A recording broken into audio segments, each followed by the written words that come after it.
Okay, welcome back, ladies and gentlemen.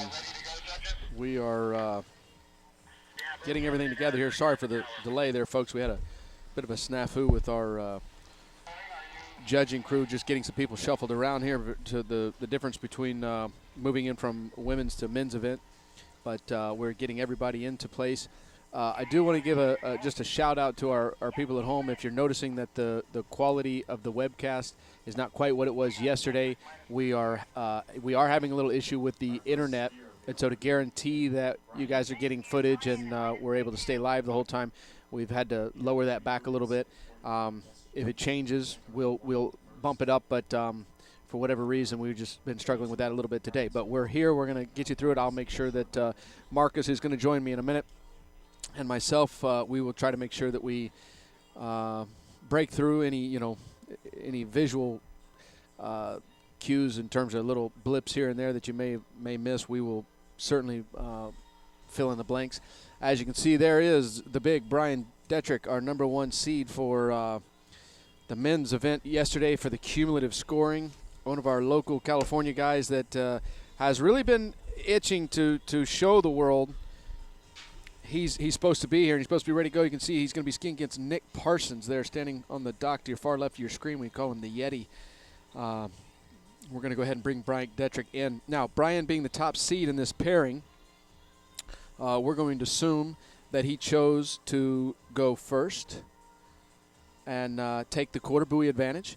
And we are going to assume then that Nick Parsons, having the choice between the red or the blue boat, chose the blue boat, which I believe Will Bush is driving the blue boat, and we have Greg Badal in the red boat. So the truth of the matter is there's a hair's difference between the two drivers or the two boats, and I think the athletes are just choosing maybe the boat that they possibly skied better behind yesterday in one of the earlier rounds, or just maybe a driver that they've had more practice sets behind or whatever. But we really have not seen boat and driver become an issue at all through either the big dog or the women's skiing, so I don't assume it's going to be one here as well.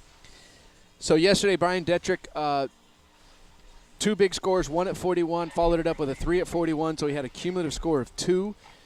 On the other side of that, Nick Parsons had a very unfortunate first round with 3 at 39, but he followed up with a very big 2 at 41, and that 2 at 41 was huge in the end because Will Asher, who had a 3 at 39 as well and tied Nick in that first round, was only able to get 1 at 41 and ended up being the first person out.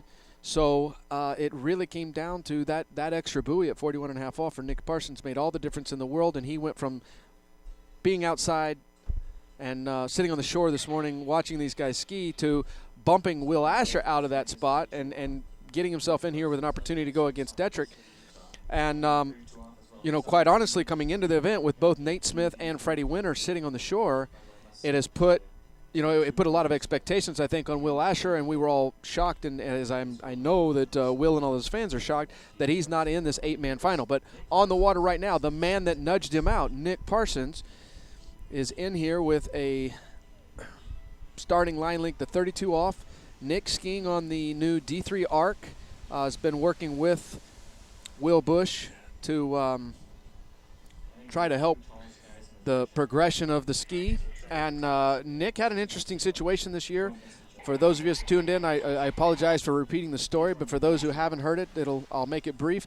But Nick had a situation where his ski was stolen out of his car earlier this spring, and he was at a moment in his life where he'd already switched over to the D3, actually come back, if you will, to the D3 fold. He started out on D3 years ago, but he was using good power shells, using both the front and rear double boots, if you will, double hard shells, and the ski was stolen, and obviously then with the ski being stolen, his bindings got stolen along with it. But Nick decided that he had been thinking about moving back to a rear kicker, and decided that after watching some of the skiing that Nate Smith had done using the T-Factor D3 binding, that it was the right time for him to go ahead and make that switch. So not only was he switching back to that D3 ski and having to get used to that, he then went so far as to move into a T-Factor rubber front boot and a rear toe kick. And the end result of that is we've seen him be a little inconsistent this year, but that 2 at 41 yesterday looks strong, and it's obviously keeps him in the conversation all the way through here. He could be a threat to Brian Detrick, but here we see Brian 35 off coming in. Brian Detrick been skiing very strong all season long, but has not had good finishes in the pro events that he's skied in. I believe he's got a 9th and a 12th this year in his elite events that he skied, but this is a man who's run 5 at 41. I know of at least 3 times, if not 4 or 5 times this year. So it has to be a point of frustration for him that he has skied so strongly in scores, but then struggled at the elite pro events with the other guys there on the dock. And I know I know the type of competitor that Brian is. I know he's looking to show these guys, as he did yesterday by coming in here as the number 1 seed, hey guys, I am legit. These scores are real. I am a threat. And you need to be, keeping your eye on me. And so he did a great job with that yesterday. We're going to see if he can follow through today as we see Nick Parsons sitting down there. It was interesting with the camera angle from the boat there as we saw Brian and Nick on that end.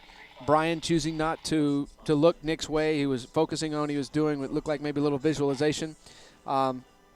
I can guarantee you if you open that door, if you make eye contact with Nick Parsons, he is going to talk to you. And he'll probably say something silly, and he could easily get Brian out of his rhythm. And so Brian very wisely just keeping his eyes on the back of his boat, closing his eyes, doing his visualization, and Nick being the kind of guy that's respectful that isn't going to, yak over the top of it. So here we go. Nick Parsons, 35 off. They call him the Yeti. I don't have a good explanation for that. He does have a lot of facial hair right now, but the nickname came long before that. And as we can see, nice, clean run through the 35 off. Honestly, with the quality of the event that we have today, with how well we've seen the women ski today, the quality of the boats, the quality of the drivers, the quality of the site, I don't think we're going to really start having conversations about silly things happening until we get these guys to 39. So right now we're just going to kind of sit back and enjoy these guys warming up for their first rides on the lake today. And we are going to go 8 to 4 to 2 and crown a champion. Now, for those of you who may not have been tuned in watching the women, obviously the gentlemen got here today through cumulative scoring through the first 2 rounds yesterday. And I'll run through that seating here as we go through each. I'll call it out as in this seating we have Brian Detrick, who was our number 1 seed. Nick Parsons is number 8. Those seeds are important because in this round, the top seed gets to choose either to go first or second, and the second skier has to beat the first, or the top seed can choose which boat and driver he prefers, but that leaves the alternative choice then to the second skier. That goes through this round. It goes through the round of 4, but when we get to the final round, the second skier does not have to beat the first. If they tie, we run it off till we have a champion. It's a different twist this year that we haven't had before. Brian Detrick on the water, 38 off, coming back in here. Very smooth, right through it. That's the kind of confidence building pass that we would want to see Brian get. His, again, as he's drawing it up in his mind, that's almost exactly how he's put it out, and now he can sit down in the water and not worry about how that pass did or didn't go, but he can be thinking about the pass that he's getting ready to work on. I'm actively trying to find my partner in crime, Marcus, here, who wandered off to use the loo and maybe grab a bite to eat, and he's but he'll be back here any minute. I'm sure he hears the boat run, and he's not. Yep, I see him. He's headed this way. He's not going to want to miss the action, so we'll get Marcus up here and maybe break down a little bit of these guys' technique, and we'll get it from a master rather than a jumper. But there you go. You see Brian electing to get up on the back of the boat, stay warm. We've mentioned it before. The water is quite cool. We have this is a shallow lake that gets filled with well water. The well water obviously is cool, and we've had cooler nights. So a lot of the athletes have made efforts to try and stay warm on the ends by either climbing up on the back or by wearing rash guards on top. Marcus Brown now joining me. Apologize. No worries. Nicky P, 38 off. Absolutely. Brian has looked very strong, very solid, rolled right through that 38 off just like he wanted to. Let's see what Nick Parsons has in store for us.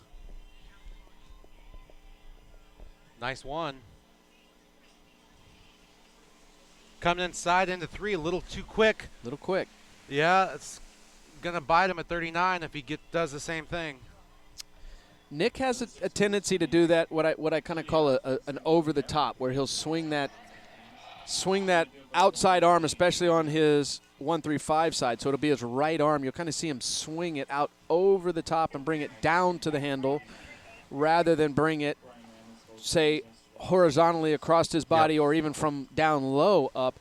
And sometimes that is a signifier of he's dropping his head and shoulders into the turn. What we talked about earlier, that if you want to move the ski effectively, you've got to carve. And you've got to set an edge, and you've got to increase an edge or decrease an edge, wherever you want ski to go. But if you come over the top, that does what we talked about earlier. It drops the head, brings the inside shoulder in, and oftentimes it doesn't get the result that you actually think it's going to do. It's kind of counterintuitive. Well, I mean, is there any sport that is more, maybe golf, that's more counterintuitive Probably than not. water skiing? Every natural instinct for most human beings, excluding Nate Smith, your natural instinct is to do exactly the wrong thing at all times, and it's like having to ride a bicycle where the steering wheel has been switched on you. You have to get comfortable with that, and then I think there are people like Nate Smith who literally they're just fortunate enough their natural instincts happen to align perfectly with what water skiing is. Okay, Brian Detrick, 39.5 off, a little slow out of 1. He's got to get through this pass to put some pressure on. Ooh, tail turn 3. Oh boy, that is going to put him in a lot of trouble. Wow. Lot of frustration there from Brian. This has been, now he's not out. He's not out. Nick only ran 3 at 39 yesterday in the first round, but Detrick knows he left the door open. He left it wide open. But he's got to just sit there and hope. Well, and this goes back to, unfortunately, what I've been talking about with Brian. Coming in the number 1 seed, this is a man who is absolutely capable, hands down, no question. Everybody knows it. He knows it. But he has just had some unfortunate luck as we've gotten into later points of the tournament, finishing the event. He's starting strong. He's got to finish strong. I have not one concern, not one worry that he's gonna figure it out. He's got it. He's gonna figure it out. But he's got to. Whether it's a mental aspect or it's just bad luck, there's an element here that he's got to get straight. We've seen this before. It's not the first time you've seen greatness in an athlete, but then the difficulty to follow through. And I mean, one of my good friends and one of my competitors since I was 10, Chris Parrish, has been in this situation before where he's had a lot of talent and he can have a phenomenal knock it out of the park round, and just like Detrick, top seed going into this head to head, but then fall short when he wants to really, really nail it. And I made the comment, and I haven't gone through all the brackets yet. We're just going to stay focused on this one right now, especially this late in the game. But I made the comment that Nick Parsons is dangerous to Brian Detrick because, Brian ran 1 at 41 yesterday, and he ran 3 at 41. But Parsons ran that 2, which is right in there, so that put a lot of pressure on Brian, and maybe that got to him. But let's see what Parsons can do. This is tough because Nick knows that it's within his grasp. Oh, he did not get a good 1. Needs a big 2. He got it. Got a big 2. Decent 3.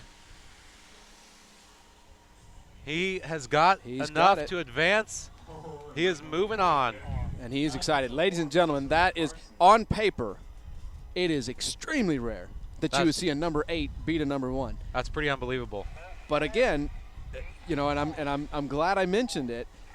Nick Parsons is a dangerous guy right now. Now you look at that and say, well, he only ran 4 at 39. These guys it's going to take 4 at 31 to win this thing. It might. It might. But Nick ran what he needed to run. And I'm telling you. Well, this matchup could have easily taken 4 at 41 to win. It could have, yeah. So huge upset there for Nick Parsons, who I know is excited. He has struggled as well this year. I've already told the story about losing his bindings. He switched ski companies. He just made these huge monumental changes all at once. And, for here, I think maybe a little validation for him to say, see, I did do the right thing. This is, athletes need that. Affirmation. We need that more than my 7-year-old son and my 2-year-old son. we as adults, we as athletes, you need that constant affirmation and positive reinforcement all the time. Okay, so we are now going into our number 2 and number 7 seed. And this is going to be Jason McClintock, our number 2 seed, skiing against Joel Halley, our number 7 seed. And Joel, yesterday, I think, not quite skiing up to the level he wanted. He skied well enough. Yeah. But he didn't, he ran the 39 one round, correct? Yeah. One round. But I don't think that's a bad thing, especially with a guy like Joel. I think maybe if you leave yourself if you leave something left to be desired, leave something on the table the day before, a guy like Joel can kind of get serious today. Well, and okay, when we go right back to Nick. Sometimes sneaking in can builds this momentum that you can go through with. Whereas, again, looking at Detrick, 2 big scores yesterday, and what you end up doing is standing on the dock saying, okay, all I got to do is what I did yesterday. Yeah. Well, guess what? That's not how you did what you did yesterday. You did not think like that going into yesterday's round. So now, you can – I'm not saying that's what happened to Brian. No, I can tell you that it has personally happened to me numerous times. And you've obviously found a way to overcome that, for the most part, to overcome that mental battle. Occasionally on weekends, yes. But again, it's a – the important factor here is this is something that happens to all athletes. Now, ladies and gentlemen, you're seeing the beautiful ski nautique floating in the water down there. We've got some gentlemen running around on shore. We have had a camera go down. This is not a webcast camera, not a camera that we're using. Unfortunately, it's actually one of the tournament cameras that they're going to use for the gates. And they are scrambling right now to try and figure out if it's somebody kicked a plug or somebody in the crowd maybe stepped on something. We're going to get that sorted out. As you see, Greg Vidal down there, organizer of the event, driver of the event, and he's got a radio in his hand, and he's trying to help his people through here and see if we can figure out what happens. We see Joel Halley sitting on the back of the red boat with Greg, meaning that Jason McClintock is going to be on the blue boat with Will Bush. And we will stay tuned out. So I'll tell you what, let's take this moment to kind of go through our brackets. I'm working from memory right here. I didn't keep my paperwork from yesterday that had all the scores on it. But we'll just go through what we've got here. This pairing is what we're going to call the bottom of the bottom half of the lower bracket, if you will. This is Jason McClintock and Joel Halley, our number 2 and number 7 seed. Our next pairing will be the bottom half of the top bracket. And our number 4, Stephen Neveu, who skied strong yesterday, followed by Carlo Elias at number 5. And then our final pairing will be the number 3 seeded Thomas DeGasperi versus the number 6 Daniel Edvarco. Now, Daniel Edvarco, I believe, was trying to remember if he ran 2.5 or 3 at he was our last skier off the dock yesterday, so he had a 3 at 41 in the first round and was the last guy that had an opportunity to, if he could have gotten a piece of 2 at 41, or actually just even tied Brian Detrick with a 1 at 41, they cumulatively would have tied, and Daniel Edvarco had a chance to come into today as the number 1 seeded skier. As the day went on, we were finishing the event late. I don't want to make excuses for him, and Daniel certainly at no point in time made any excuses for his final round skiing. But Daniel ran, I believe, 3.5 or 4 at 39, but he did it in a very difficult light. The sun got down low behind the trees. It was shadow all the way across the lake, and he was, basically, I'm going to go ahead and say it, slightly disadvantaged over some of the guys that skied before him by the time he got down to that 39.5 off. So, unfortunately for him, sitting in a situation where he was trying to ski for that number 1 spot where he could have held, the top decision all the way through today for choosing to go first or second or choosing his boat. And, in fact, because of the 3.5 or 4 at 39 that he ran, slid all the way down to the number 6 seed, and essentially finds himself in a position where Thomas DeGasperi is going to have the first choice or the quarter booty advantage if he wants it, and it's just kind of put Daniel in a in a position where he could have been in control going into this to now he's going to have to kind of fight his way through. But it is worth mentioning, as you'll notice, none of the names, 2 names obviously absent from this 8-man final, Freddie Winter and Nate Smith, both of whom are out with ankle injuries right now. Freddie Winter, I believe, did his ankle first over in England, I believe, and then Nate Smith, maybe 2 weeks later, did his. Nate Smith is here. He's been, for those of you who've been watching the webcast, he actually was my partner in crime for a little while. And then we had, we've seen him all weekend long in the boat. I know he's been out here in California for about 8 days. He said he's been nonstop boat judging. So, you know, we appreciate that Nate's the kind of guy that comes out and even when he's not skiing, he's supporting these guys and girls and you know, continuing to help the sport. Freddie Winter, I know, is back home in England, has had surgery on the ankle. It sounded like all went well. He's got a very positive outlook, and he's apparently going to be in physical therapy and rehab, is trying to get his strength back and all the movement and flexibility, and we expect both he and Nate to get back here and as we would expect, to be a part of these finals and these conversations as we go forward. We wish both of them the best of luck. I got Marcus back in here. Marcus, what's the word? Well, I don't really know what's going on with the camera, but they're trying to sort it out at the moment. Okay. Looks like we're gonna get underway. Okay, maybe they got a fix here, so we're gonna do a simulation, and I believe Greg Badal is going to run the simulation, meaning that Jason McClintock, when he had the choice, chose to go first. And Joel Halley decided that he was going to go with the organizer, Greg Badal, and that red nautique, and take his chances with that boat crew.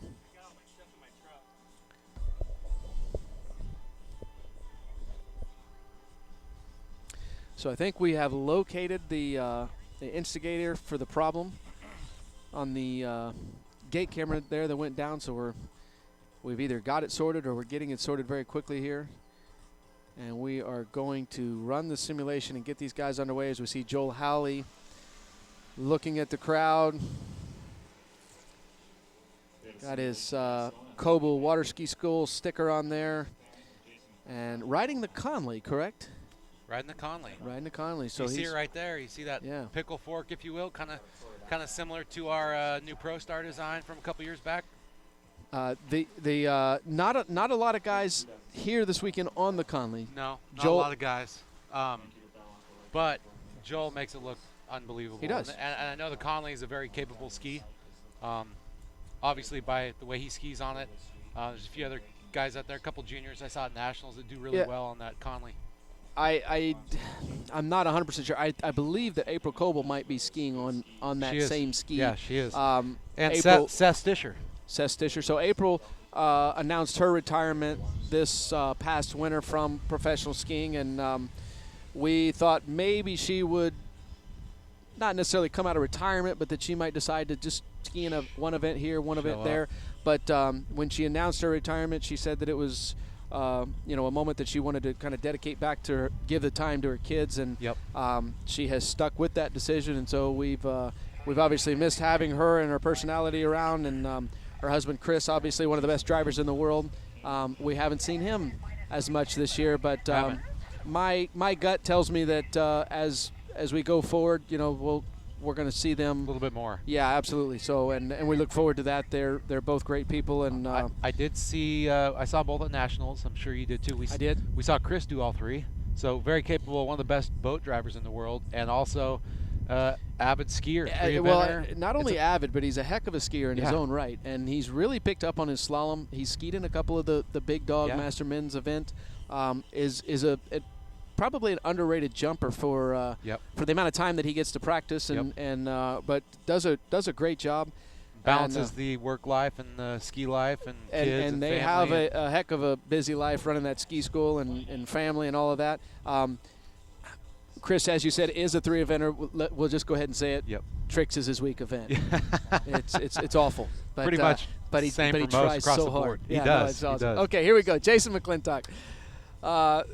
Number 2 ranked skier out of yesterday had a 1 3/4 average, just behind Brian Dietrich. He choosing to come out first. Very nice. Very through there. And just to go back quickly to Chris, he knows that we love him and we tease him about his tricking. Yeah. So we do look forward to we look forward to getting him back here, and maybe if we poke at him a little bit, he'll feel like he's got to come back himself. and defend himself. Exactly. So there's the meaning behind there. There's a good picture of Joel Halley on your screen. You can see he has changed his hair, shaved the locks a little bit. He's got much more of a business look to him. Maybe he's here to do some business today. Looks like he could looks like he means business. He could either go run through 41 or sell you stocks. I'm not sure. I like that new look though. He's cleaned himself up a little bit. I'm gonna guess his folks are happy. He does look a little unassuming. He may have. He's been spending some time at the Coble Ski School. He may have. Some of the locals might have been giving him a hard time about that hair, and he decided to change it out a little bit. But Joel Halley is a guy that I don't want to put pressure on him, but I have big expectations. This is a young man that I think he has shown great potential. I'd venture to say one of the quickest improved skiers that I've ever heard of. That's a very fair. I think you got to between him and Stephen Neveu. True. Those two him guys. And Stephen, but I know for Joel specifically, he had never run a course, or I think he ran 32 off for the first time not that long ago. And his progression, his rate of progression is just like off the charts, much like Steven. Well, and you see it a little bit in Joel's. And again, I love the way you said it yesterday. There's style and there's technique, and if we can kind of think about style, about how I'm going to say how pretty he skis versus technique, about how efficiently he skis. Joel does not have a beautiful style. Yep. But from a technique standpoint, he gets the job done. He's extremely strong, and so that's not uncommon that where you see, I'm going to say, style issues with guys that get a later start and who do progress very quickly because they learn very quickly that skiing pretty doesn't necessarily mean buoys. Exactly. And so Joel has molded that into his own style. But I will also tell you that I have been on the tournament shoreline and seen Joel run deep 41s, and he made it very stylish. Yeah. But again, it may not necessarily be what you'd sketch out on paper the perfect stacked position should be. But what I will say is you're getting to the core values, which are the fundamentals. And what are the proper fundamentals? And Joe's obviously got some of those fundamentals on lockdown. Absolutely. So to me, this again is a very dangerous pairing. As we saw Nick Parsons upset Brian Dietrich, Joel Halley and Jason McClintock. Jason McClintock skied very strong yesterday. Had two very good, I believe he ran 39 both rounds, and is skiing very well. He's going to need to keep that momentum going. Joel Halley ran the 39 one round, but I didn't necessarily feel like he was quite as settled in as I'd like to see him.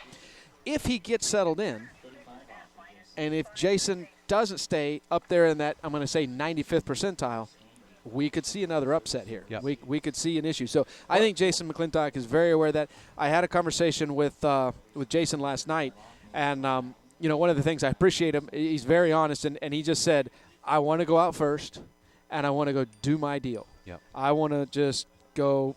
And not worry about what the other guy's doing.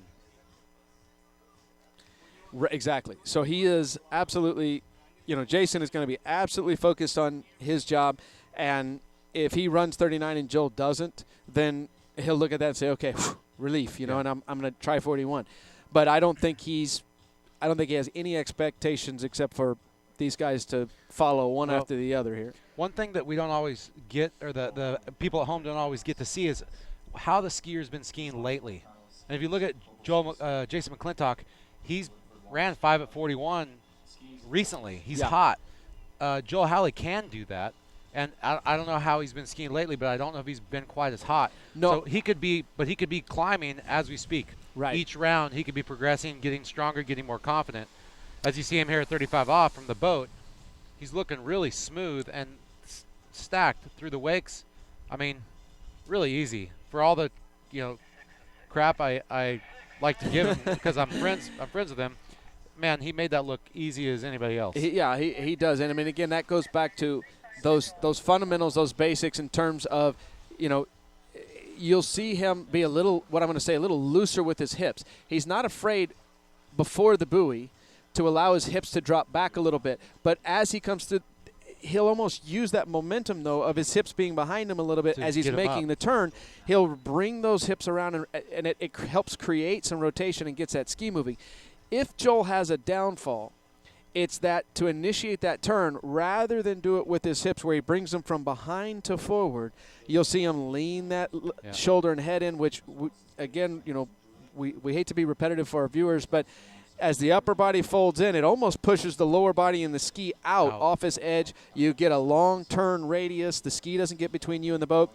And then what is the most important fundamental, in my opinion, in skiing is you're not entering the whitewash and coming into the first wake stacked. Yep. You're out of broken. position. Yeah. Yep. So, well, we'll see what Jason can do here. He's obviously wanted to go out first to kind of be able to ski his game. He's got a chance here, 11 meters, 38 off. He's already had some good rounds before. Oh, big 2. He's known Great for recovery. doing that from time to time. You see him back in the game at 5 like nothing happened. Yeah. Similar to what we saw Kate Adrianson do at 35 off in the head earlier. Yeah, and both Kate and Jason got through that. I do want to make a correction on something I said yesterday. I made the comment that Jason had a 2-year-old son, Jackson. That was correct, but I left out the fact that he has a 2-month-old daughter. Oh, yeah.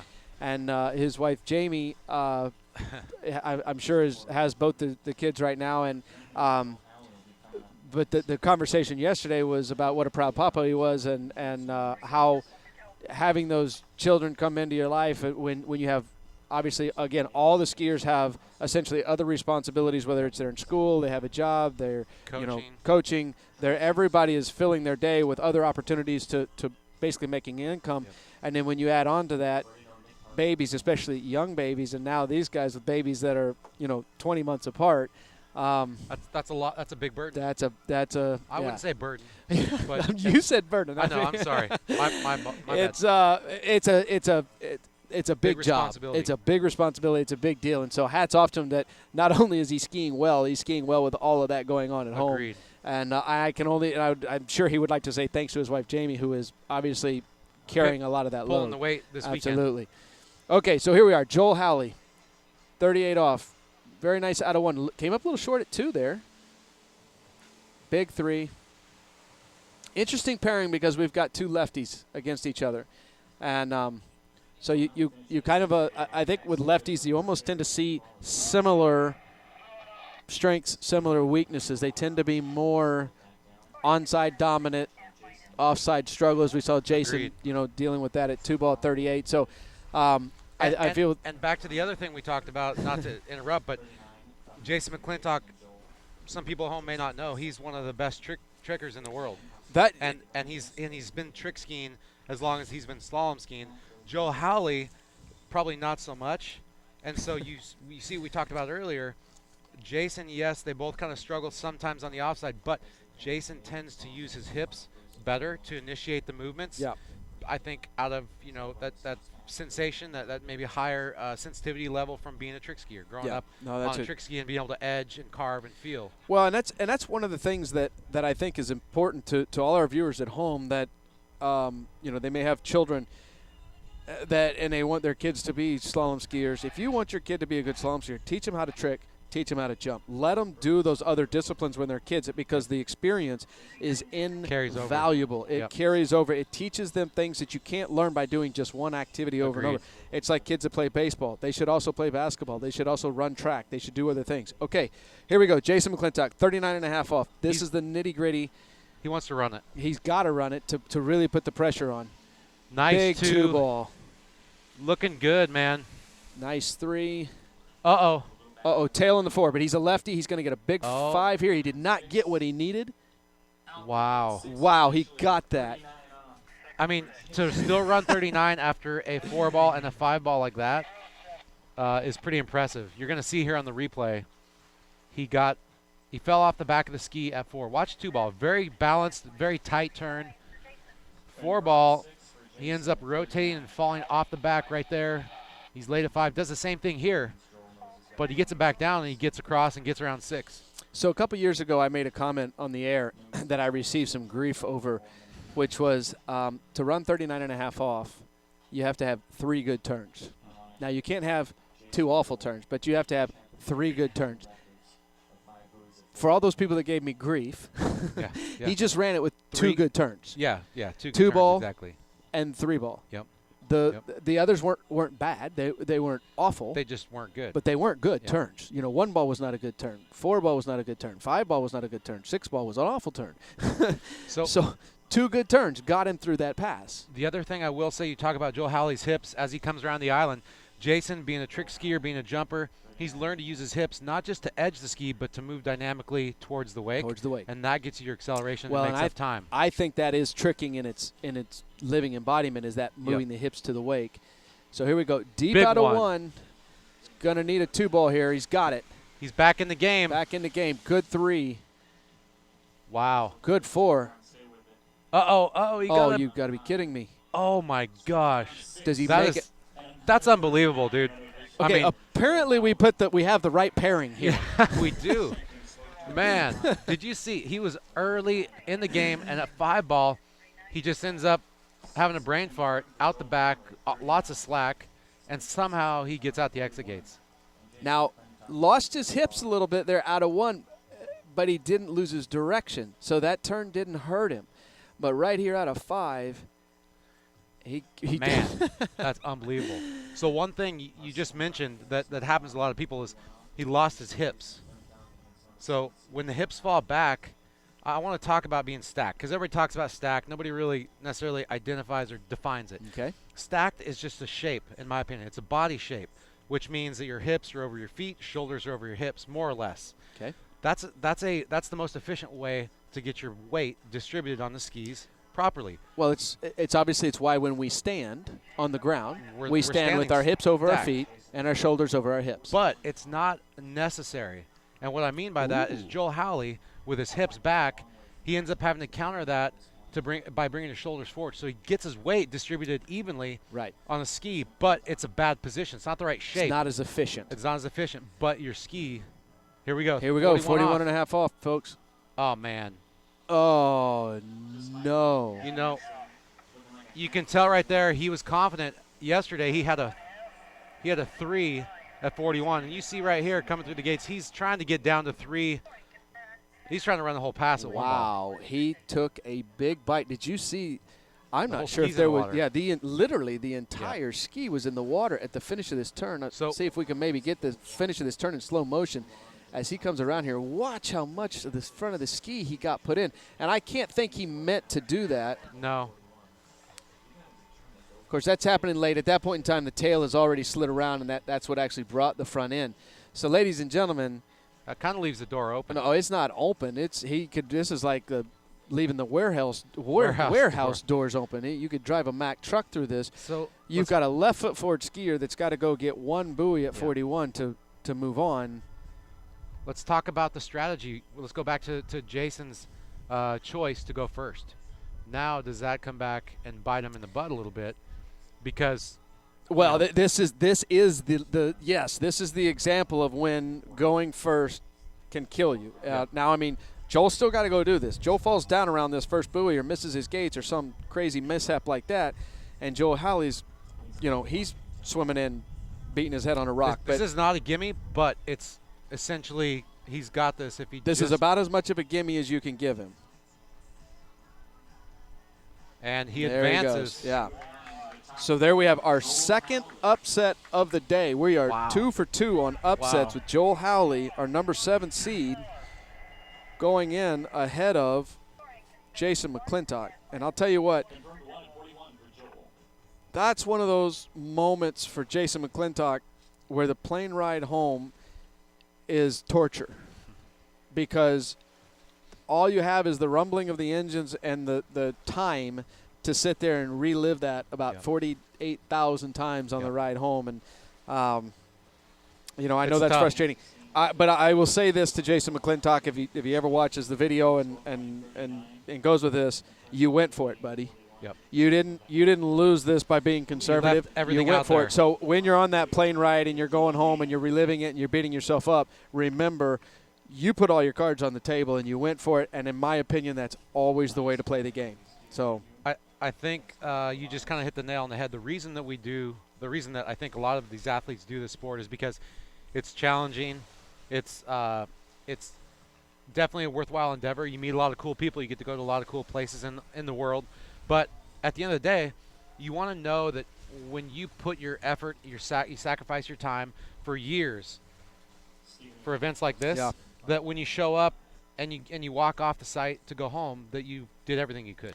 Well, and I think that's one of the things that a lot of people will I don't want to necessarily say take for granted, but they may not be attuned to, is that, we talk about the cost of an event, right? So I bought a plane ticket to, let's say I'm skiing in the event. I paid a $300 entry fee. I bought a plane ticket. I've got to have a hotel room. I've got to have a rental car. Maybe you and I split a rental car in a room, but you can still see that it's going to cost you $1,000. Oh, that's true. $1,000 to come in here. They may not rent us a car. No.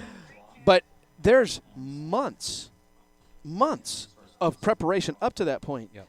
In gas bills and driving back and forth and, massages and It's a big doctors and investment. all kinds of stuff that lead up to this. And that's what's at stake. Exactly. It's all there together. So here we are. Okay, next pairing, Stephen Neveu, Carlo Elias. This is going to be a good pairing. Is Steven worried since he's the higher seed right now? Well, no, I don't think he's not worried again, I about think that. all these guys understand that Steven's worried, but he's only worried about one thing, and that's the guy he's skiing against, Carlo Elias. He's not worried about the superstitions of, the top seeds dropping or not. Albeit interesting that in the women's event we saw all of our higher seeds move through. Yeah.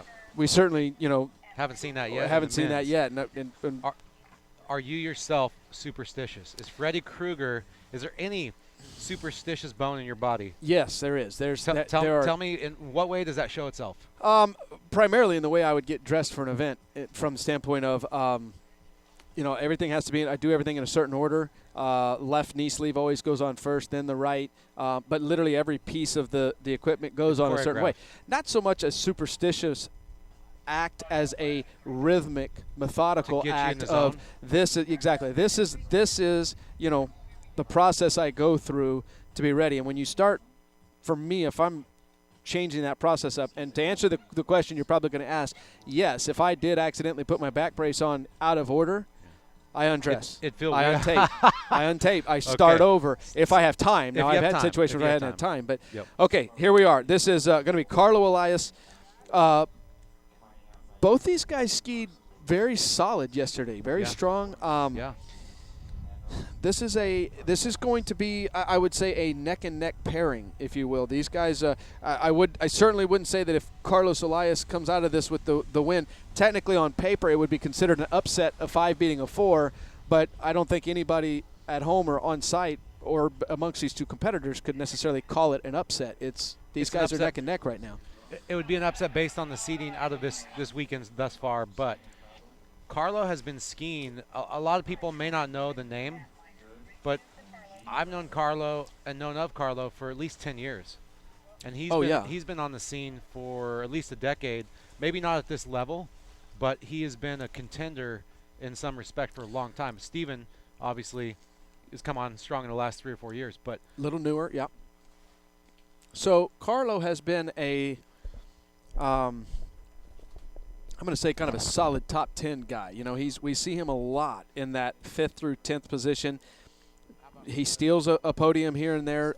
Don't believe he's ever had a professional win, but he's obviously one of these guys that's capable. And again, this weekend with Freddie and Nate being out, highest score we've seen so far is 3 at 41. Carlo is definitely capable of that. I think the biggest question for Carlo and Steven both is going to be, can they ski consistently enough at that high level? Can they come out here and run 2 or 3 at 41 3 times in a row to take the championship home? That's the bigger question in my mind than are these guys capable of running a score that can win the tournament? Yep. It's got to be, can they do it and do it and do it? So Stephen Nev, you on the water. This is 35 off. All these guys get an opportunity to start at 32 since this is the first time they've been on the water today. Now, if they're by chance, we saw in the women's field where Whitney McClintock in her first round, when the girls started at 28, chose to not ski the 28 off and actually came to the other end of the lake, stayed dry. Kate Adrianson ran 28 off, and then Whitney came back at 32. And that it's allowed in the rules. There's no real downside to that. If Kate would have had a mishap at 28 off, Whitney would have had to ski more buoys at 32 off than Kate did at 28 off to then go through. But obviously at this level, I think all these guys and girls are very confident in their abilities to run that opening pass.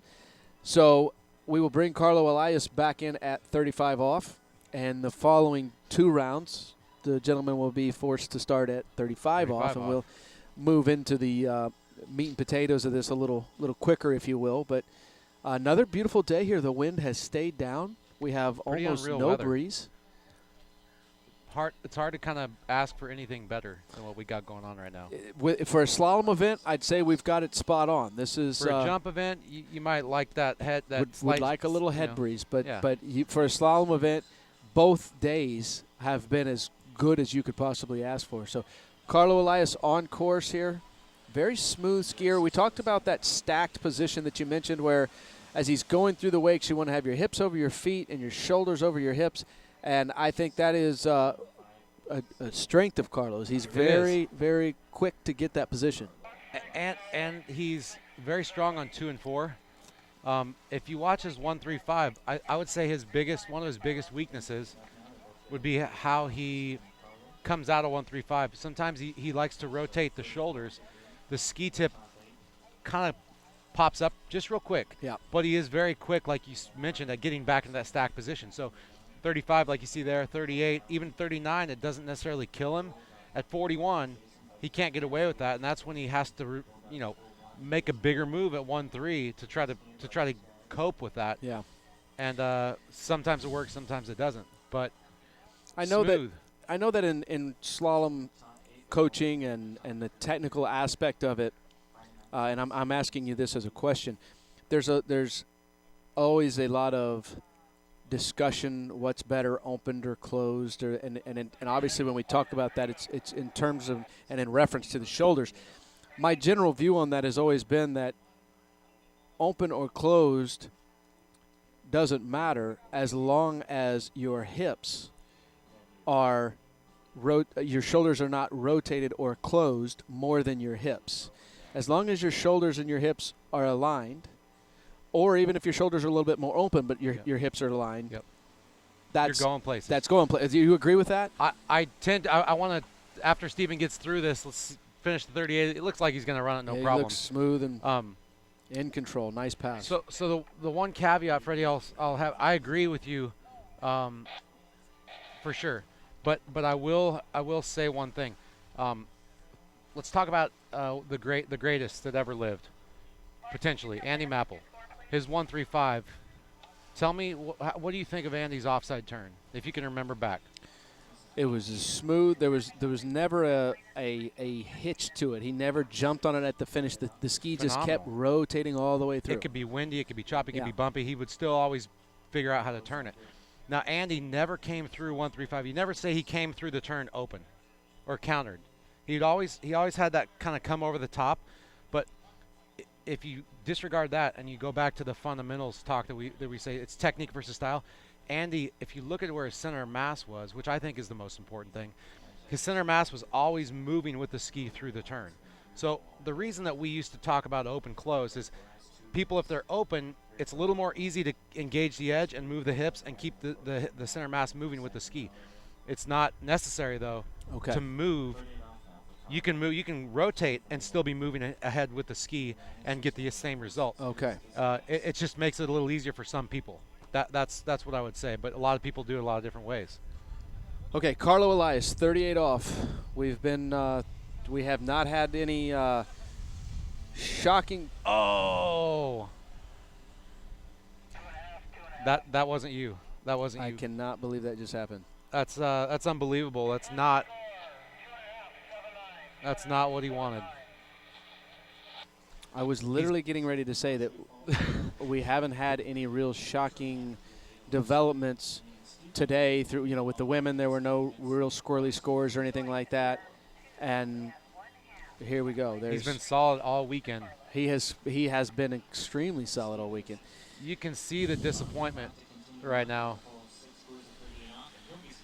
Well, and there's a disappointment obviously for losing the round, but more than that is that he is a disappointment that whether it was just a moment of losing focus or what to go down there. But interestingly enough, the conversation again for these guys. Now we saw Jason McClintock obviously take a big bite and go down at 1:41. Yep. But if we've seen any squirreliness this weekend, guys coming up short, guys getting in trouble, guys falling, it's been 3 ball. I know. We haven't had this conversation yet. I mean, we've had some guys not get some good 5 balls, but they didn't fall. It has been 3 ball, and it's been 3 ball from either end. And both again, ends. So I don't really know what to attribute that to, honestly. I don't, because it's not just one 3 ball. It's not like there's water moving on this 3 ball and not the other one. Right. It hasn't, and we've had more than one situation as we see Carlos swimming in there trying to figure it out, as we're trying to figure it out.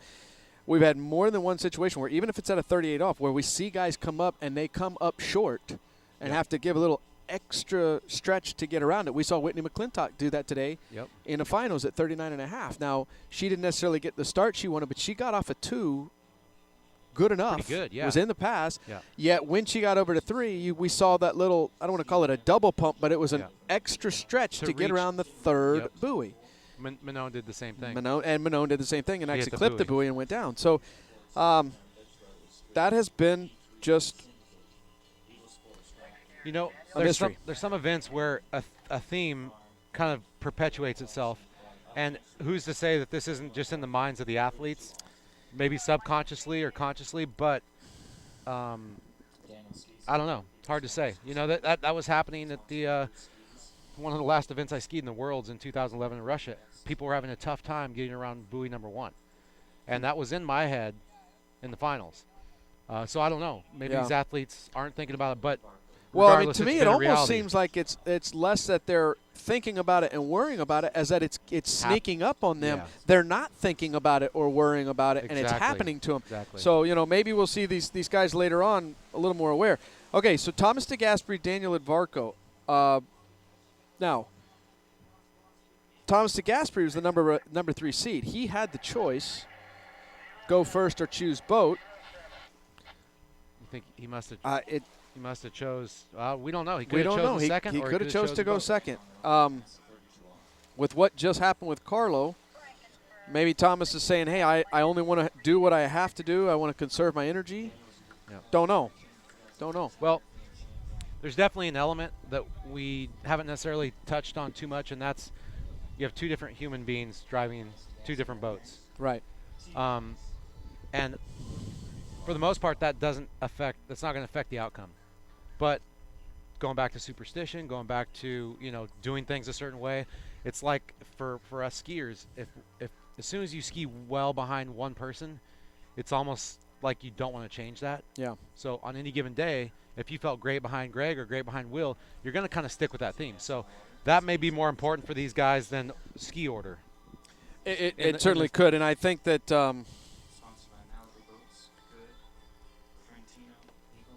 Daniel yesterday ran 3 at 41 and 3 at 39. Thomas, I believe, ran 39 both times. Yeah. So it could be a situation where Thomas is looking at it saying, hey, I want to know, I want to see if Daniel can get through that 39, and if that's all I've got to do, that may be enough for him to then bring it back to the dock, because we are talking about, Thomas DeGasperi, who has struggled with a sore back. Now, it seems like it's healed up nicely. He skied very well this year. He told me the secret.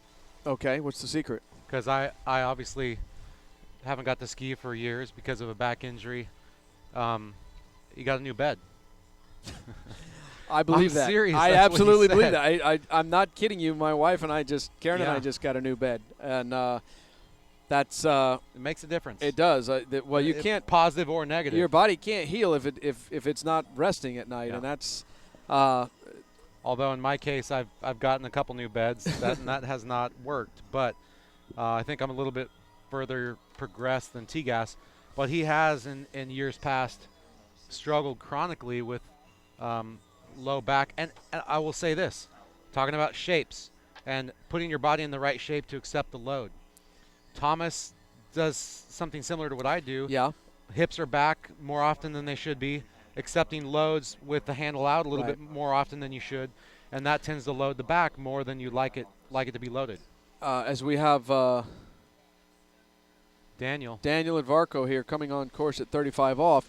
As you mentioned that, Wade Cox is somebody I think of who struggled with, some back issues and tended to ski more of I'm going to call it a hunched position where the hips were just slightly back. Oh, Little, man, to each his own. He likes to do that. I've seen him do that multiple times in big events to just kind of either he's trying to light things up or he's trying to keep himself loose or both. But for our audience at home, just in case you missed that, he did a wrong hand. He let go with the wrong arm. And it looked like it might have been close call. Like he could have gone and down. You'll see right he there. actually take his right hand and skim it across the surface of the water here as he goes around. Do you think he practices that? As he goes around 6 ball here, it'll be right here as you come up. Yes, I do think he practices it. Did he learn that from Corey? That might be a Corey Pico's signature move right there. As you see, he just holds in. But what I don't think he quite expected, he went to the tail of the ski a little bit there, tighten the line up, and that could have been a bit sketchy. Could have been a little closer than it was. But again, he is a professional. A little playfulness like that helps loosen him up. Yep. More power to him. Man, at the end of the day, like I know that you said months of investment, monetarily, time goes into this, but you also got to enjoy yourself, right? Right. I mean, absolutely. There's got to be some level of satisfaction coming from enjoying the performance. Yeah. Everybody does it a little bit differently. All right, Thomas DeGasperi, 35 off. After what happened to Carlo, I'm nervous to even make comments. And but Thomas here going through smooth, has been skiing well all weekend. I feel like I watched him at Malibu and he skied very strong there. I know he won the Europeans, which is always a battle when you get all the European guys over there together and battling. He's got quite a few European titles. European champion. Absolutely. This guy is a gamer. Yeah, two-time world champion. 2007 and 2011. Yeah. Possibly the most consistent 3 at 41 off skier. Always. Clutch. I don't want to say in the history of the sport, no. but I mean, okay, take Nate Smith. Nate doesn't, yes, Nate can go out and run 3 at 41, but Nate is, you would say right now, is the most consistent guy to ever run 41. Not, yep. But, Thomas DeGasperi over the course of his career has won, I don't know how many events with the score 3 at 41. Like he has done it time and time and time again. You even see right there, not only did he get on the back, he took his foot out of the boot.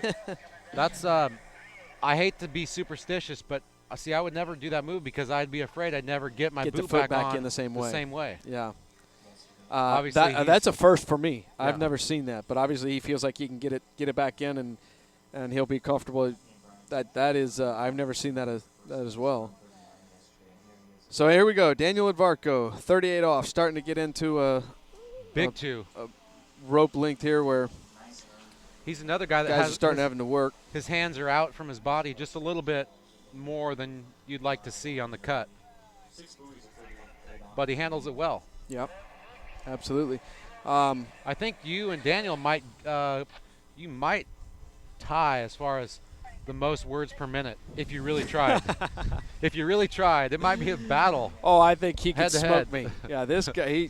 We had made his comment yesterday.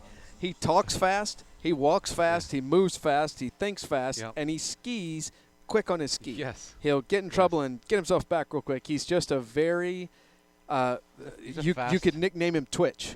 He's fast Twitch all the way through. So maybe we'll start filling out his bio for him and put his nickname down as Twitch. But he is he's as fast as they come from getting from a poor position to a solid position very, very quickly. And Well, that's the name of the game. You know, people ask me, what does it take to be the best in the world?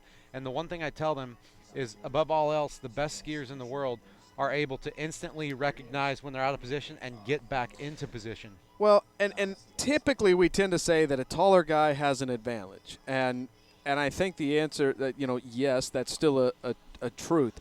But if you think about it, typically tall guys aren't nearly as quick and twitchy. Yep. And so that's how a smaller guy can balance that out. Now, I mean, ideally you'd have a guy like Daniel Edvarko with a 7-foot wingspan, so he's not very tall, but he's got long arms and he moves real quick. That could be a very dangerous combination. But for sure. Like again, if we refer back to say a Nate Smith, who's current world record holder, he's tall, but he's not freakishly tall. He's not necessarily walking around a quick guy. He doesn't dart from here to there, where I would say Daniel's more of a darty kind of guy. But if you watch Nate on his ski, he's very quick to get to his motion. So, that's oftentimes you can't see that either, though, unless you have a trained eye, because he's quick at the right times, which makes it look easy, makes it look smooth, and he makes it look like he's not accelerating, decelerating. But well, I think Nate doesn't need to rely on the quickness as much because he is so good about being aware of his relationship with the boat and how patient he is. And I'd say the same thing. It was interesting in a conversation I had earlier this spring with Freddie Winter, how in the conversation he was referencing his location in the course to where the boat was and how all that was working. And that's interesting to me because as a jumper, I honestly have no idea where the boat is. It's me and the big red ramp, and the boat's just somewhere in between. But okay, here we go, folks. Nitty-gritty time. 39.5 off. Daniel Edvarko needs all 6 to put the pressure on. Great 1 ball. Good 2. Good 2. Handled that 3 ball. Excellent. Got him in a little trouble yesterday. He's done a great job here. Oh, no. Oh, no. Out the back at 5. Oh, man. We saw Joe Howley do something very, very similar. We saw Jason McClintock do and something Jason very McClintock similar. as well. Yeah. That 5 ball is eating the lefties up, but those other guys were able to recover, and Daniel almost looked like the tip of his ski went over the rope at 5 ball. Our camera guy jiggled on us there a little bit, and I missed it. We'll see if we can get it here in the replay.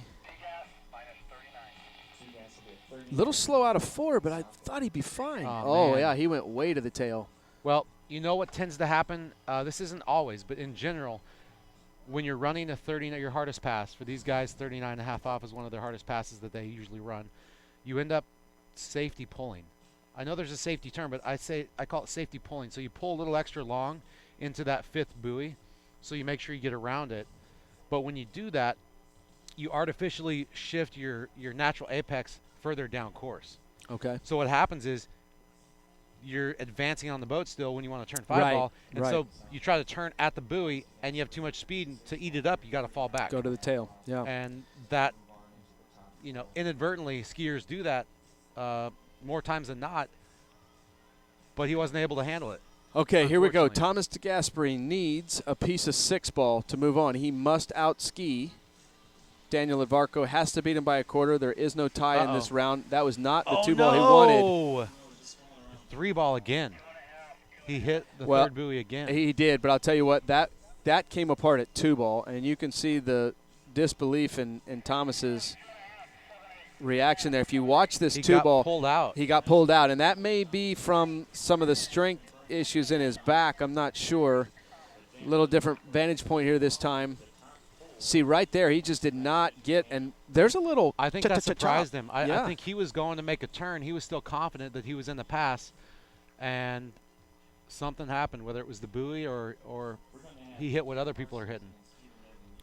So, guys, let's have a discussion here about the fact that our number 8 seed, our number 6 seed, our number 7 seed, all through. Stephen Neveu, the only higher seed to make it through, and he made it through because Carlo Elias fell down. Now, I'm not saying he wouldn't have made it through, but he made it through with Carlo Elias going down at 2.5 at 38. Yep.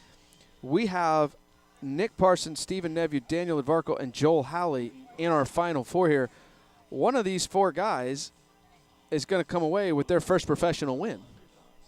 right? Yeah, it's pretty impressive. None of these guys have ever won a professional tournament before. I don't believe so. Well, Nick has. Sorry. Nick has. Nick's won a couple. Okay, He won all right. Princess ProAm. He won another event in Europe. I don't know if he's ever won an event in America. Not that that means anything, but Yeah, no, same guys all over the world. So my apologies to Nick Parsons. So Nick being the only guy left. Nick's the only guy. This is crazy. What's your call? We're rolling. Yeah. Okay. Yeah. All right, here we go. Chill. We're not going to slow down one bit here. We've got Stephen Nebu coming in first, who is the higher seed. So Stephen has chosen to go first. I see what looks to be the red on the boat. He's going to be with Greg Badal in the red Nautique. That brings Nick Parsons then chose to stick with Will Bush in the blue boat, who he had the first round. And neither one of these guys have gotten through 39 today. Neither one of these guys needed to. So let's see what But they may need to now. they may need to now. 35 off start.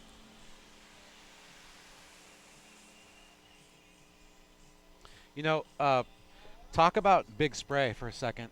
Maybe the two biggest sprays in the whole event right here. Nick Parsons and Stephen Nebu. Absolutely. The two biggest sprays. I'll tell you what, this is also a situation where a guy like Jason McClintock, who is our number 2 seed, who's going to finish with a 5th place finish, even though he had the second largest score of the day. And as an athlete, as a slalom skier, that can be one of the real frustrating standpoints of a head-to-head challenge like this. He and Joel go out and run the 39.5 off, and they're the only two to do it. Yep. That's sometimes a tough pill to swallow. It's a very tough pill to Yeah. swallow, for sure. But it's nice when you're on the other end of that. Absolutely. And you get to progress and continue on in the rounds with a lesser score. Yeah. So I do want to acknowledge Jason McClintock there for having that second largest score in the first round, but unfortunately it being second to Joel Howley's won at 41, so Jason is out and he is looking at a 5th place finish, and we'll go through those top 5 finishes here in a minute as we bring Nick Parsons back on course, and we'll see if Nick can navigate his way through 35 and meet Stephen Nebu at the other end.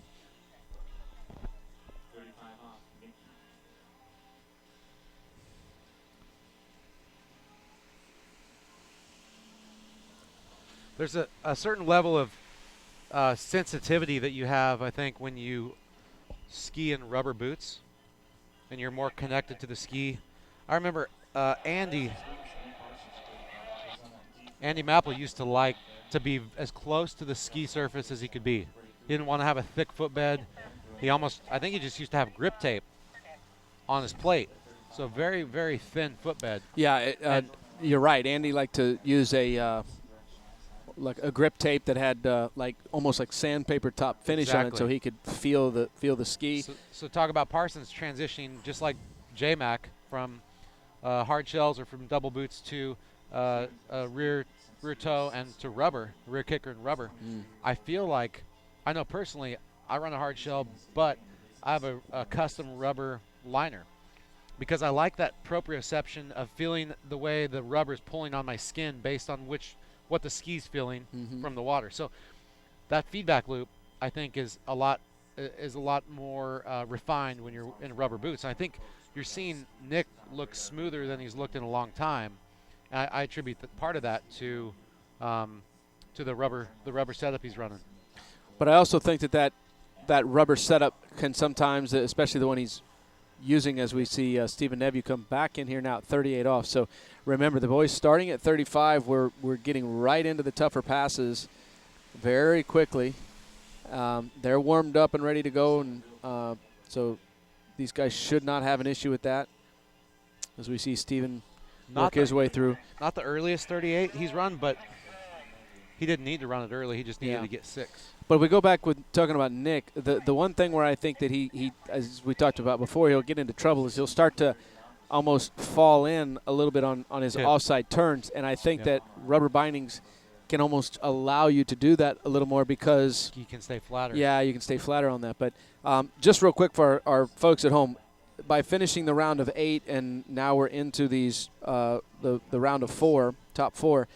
It gives us we know our placements 5th through 8th. We have Jason McClintock with 5th, Brian Dietrich with a 6th, which is actually his best finish of the year. And honestly, with his 3 at 39, I was afraid he was going to finish at the bottom there in 8th, and he kind of worked his way up there with the unfortunate skiing of Thomas DeGasperi, who ran the 2.5 at 39, and Carlo going down very early at 38. So there's our 5th through 8th positions, and we're about to figure out 3rd and 4th, and we'll follow all the way through here, obviously, with the championship.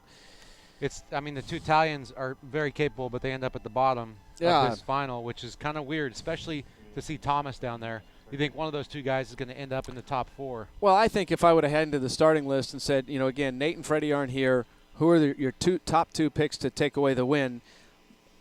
I don't think it's wrong for me to say that most people would have said Thomas DeGasperi and Will Asher would have topped that list. Yep. And here we are with Thomas DeGasperi finishing 7th and Will Asher finishing 9th, not making the head-to-head. This has been an unusual event. It's an exciting event. I was just going to say, I mean, Willie's a great friend of mine. He's riding for HO, but at the same time, this shakeup is this is what we live for. We live. If you knew who was going to win, right, nobody'd watch. Absolutely. So, events like this are exactly the kind of excitement you want to thrust into the sport. No offense when we show up at jump events. I mean, no, hey, I know this. I know it going in. I'm just absolutely, and Ryan Dodd does too. We had an event this year where he skied poorly and finished 5th, and I got 2nd. Rodrigo Miranda was able to win that event, and it's one of the most exciting things that's happened for men's jump to have that new blood come in there and it to not just always be that Ryan and I are automatic. So, and he and I get in that make the mistake of getting focused on that. So. Yep. Well, I think what's so exciting right now is these guys are having an opportunity, obviously, just to focus on their own skiing and the one person they're skiing with. But I can guarantee you there are 4 very excited gentlemen down there about this opportunity to get these elite points and to get this money. So, all right, here we go. 39.5 off. Stephen Neveu, he's run it. He's been running it. He wants to run it again. Here we go. What kind of a start can he get?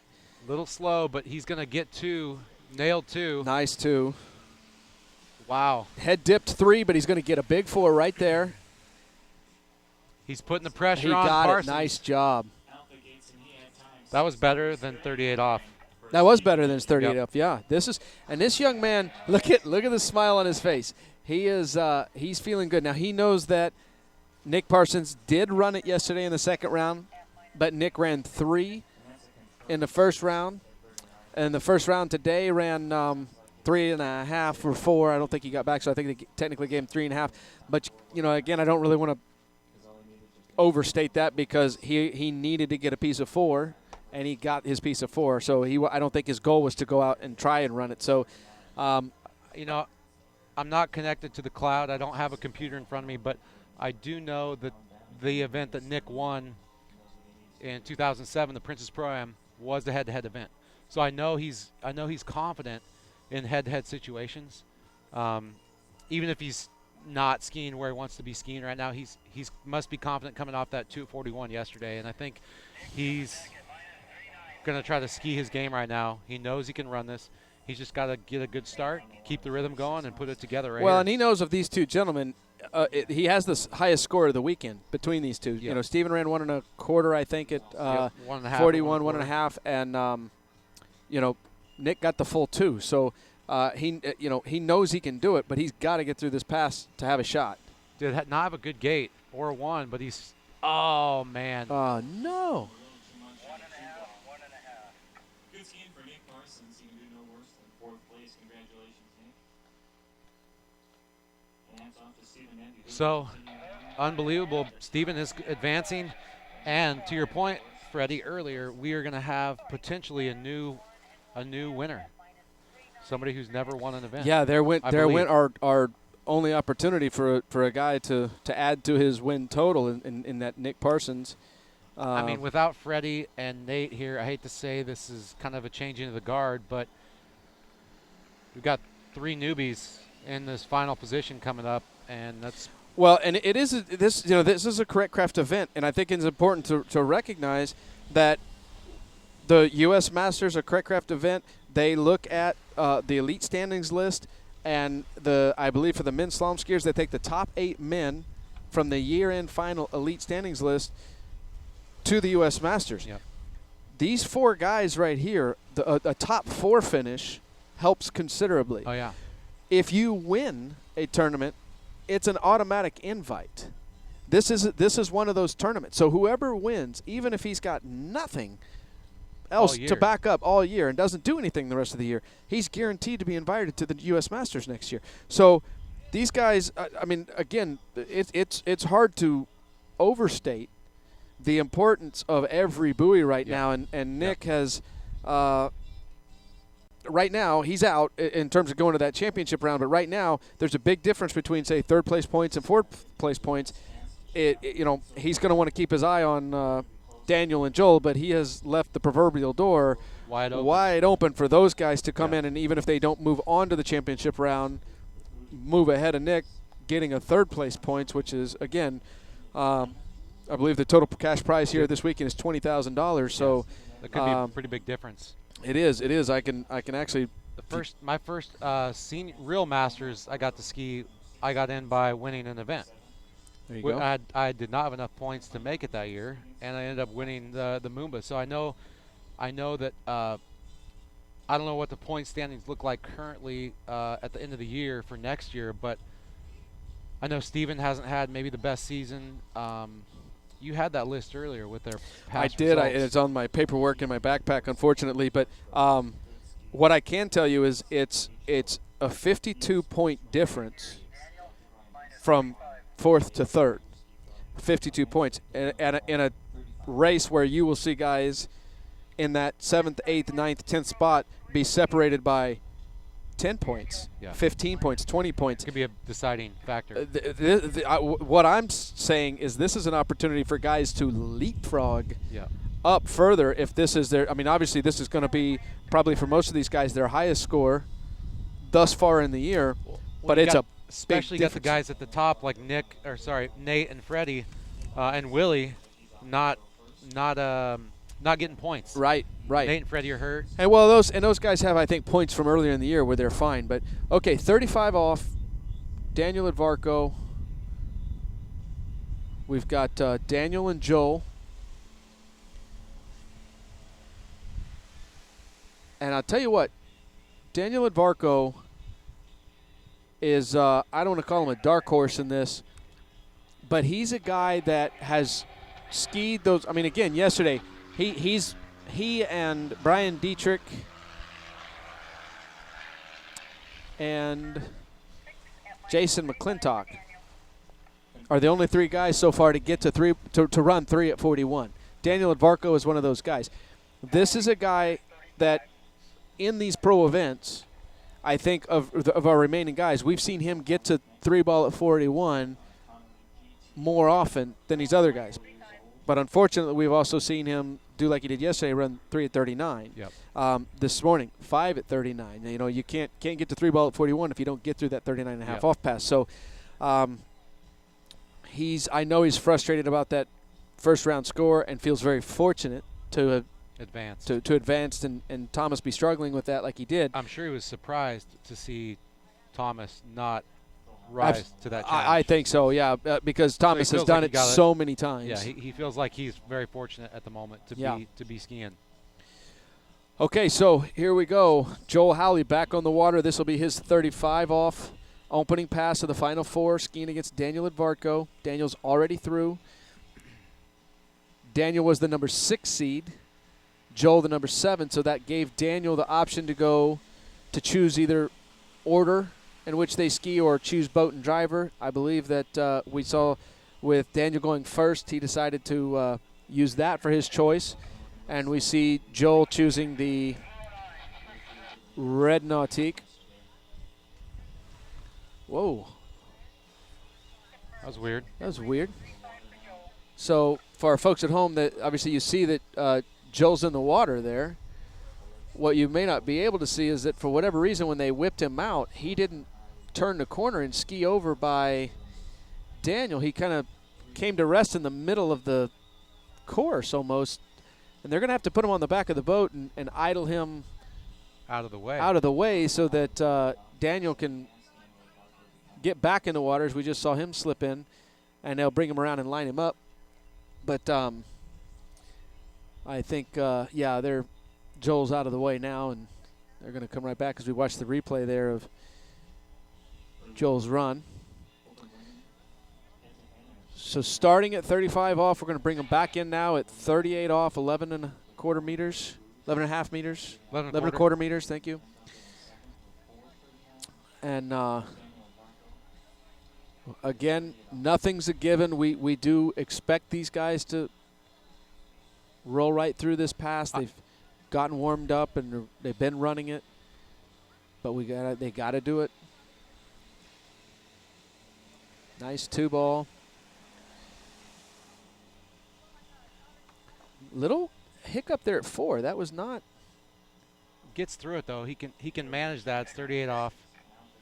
I've been corrected. I got to apologize to my buddy Nick Parsons. He apparently he's also won a World Cup title. Okay. And he won an event in Paris, pro event in Paris. I think that may be when he won a pretty significantly high-valued watch as well. So, 3 events Nice. at least he's won. Yeah. And he was the only guy out of these top 4 that had won a big event like that. So, sorry, Nick, but it doesn't matter anymore because we're moving on. Yeah. Unfortunately, Nick is not going to add to that total this weekend as I'm sure he was hoping to. Don't want to. I know, again, when you're not continuing to advance, you essentially ended your weekend in a way you didn't want to end it. But I don't want to short the incredible skiing he did yesterday under pressure and this morning against Brian Dietrich to get into this final. And, I'm sure our higher seeds that were unable to advance out of that first round are all licking their chops at the opportunity that will never be. But on the water, Joel Howley coming in here at 38 off. You see these guys being a little more tentative, which sometimes can happen as we get to these later rounds. Well, I think typically you almost expect the skiing to, the guys to kind of loosen the reins a little bit and go more aggressive because they're skiing against, guys that are either higher seeded them or the guys that are the highest seeds are trying to make sure that they don't make a mistake. But honestly, at this point in time, I think everybody's nervous. Nobody wants to make a mistake and not be that guy that continues on. So now that being said, Daniel was a little tentative at 4, but I thought his start at 38 was good and strong. And honestly, Joel there just managing the course very well. I think we're going to start to see him kind of loosen up here on this pass because they know the conservatism won't serve him. Not going to win events, yeah, exactly. Right. So here's 39s where they're going to let the horses run, as Freddy Krueger would say. I've got a couple of the old school expressions that I'm not afraid to pull out from time to time. You picked that up from your father? Yeah, that's a Midwestern farm phrase for sure. Okay, here we go, ladies and gentlemen. This plot is about to thicken, I assure you, because Daniel Edvarco is either going to leave a door open or he's going to put his stamp on this by running this 39.5 off pass. He's looking for 6. Nice start. Good 2. Make sure he gets that 3 ball. He's been struggling there a little bit. He got it. Oh no. Wow. Did he? Okay, I heard calls coming in at 4.5. Man, that's a sketchy fall too, right there, folks. He was in that pass, and he just. You see right here, Freddie. He's looking really good, and at 4 ball, he gets pulled way out. You may not be able to see it. You see right there. Yeah. Unfortunately, not able with the camera not sweeping through the 5 ball there. Well, we did mention he's fast. Nickname it Twitch. Yeah, that's right.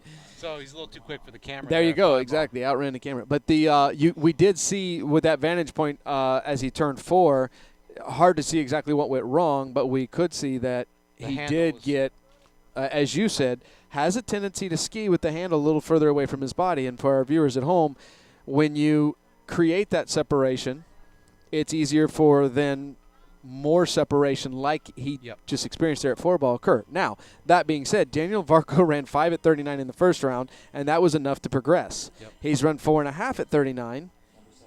We'll Now, see. Joel Halley ran 39 in his first bout against Jason McClintock, so he's already done it today. There's Very some capable. confidence, capable to do it. He's got to but get a full 5. got to get a full 5. Must win this. Cannot tie. Nice start. Good start. Little slow out a of little 2. conservative there. Big 3. He needs a nice 4, Good job. Wow. and he's going to run the pass. Time over to 6. Just put the exclamation point There on it that. is. Yeah. Great job by Joel Howley. So Daniel Edvarco is going to be ousted and settle with a third-place finish. And Nick Parsons is going to walk away with a 1.5 at 39, which is fourth.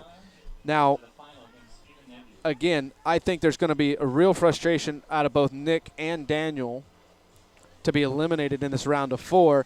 But had we had an opportunity before the event started to go tell those two gentlemen, hey, I met with a psychic and rumor has it you're going to finish 3rd and 4th. Yeah. How do you feel about that? I think those guys would be pretty excited, to know, hey, all my hard work out, this is going to pay off. This is going to be what is a successful weekend. It's really not until you look at how it's kind of fallen and laid out, and we got these two guys here that one of, as far as I know, Neither of them.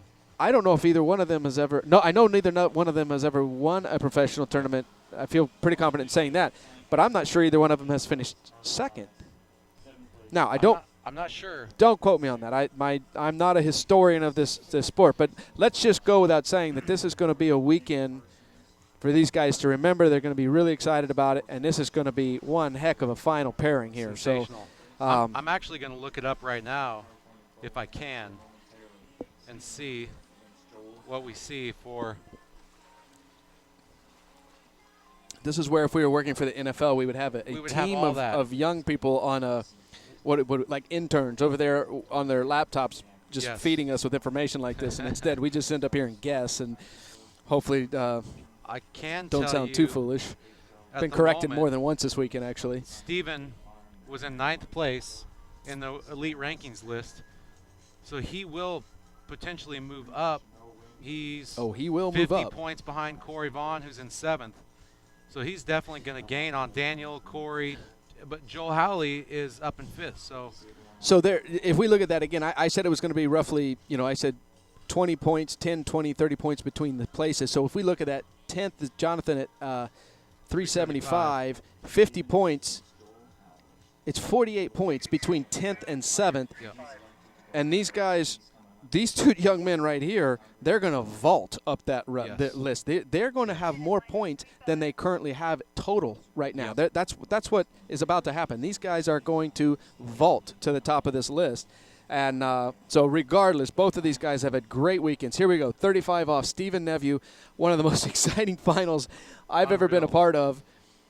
And we are going to crown a new champion, and we are going to crown a first-time champion in about 14 minutes. Shortly. Very shortly. So we have Stephen Neveu on the water, 35 off. He's run it twice today.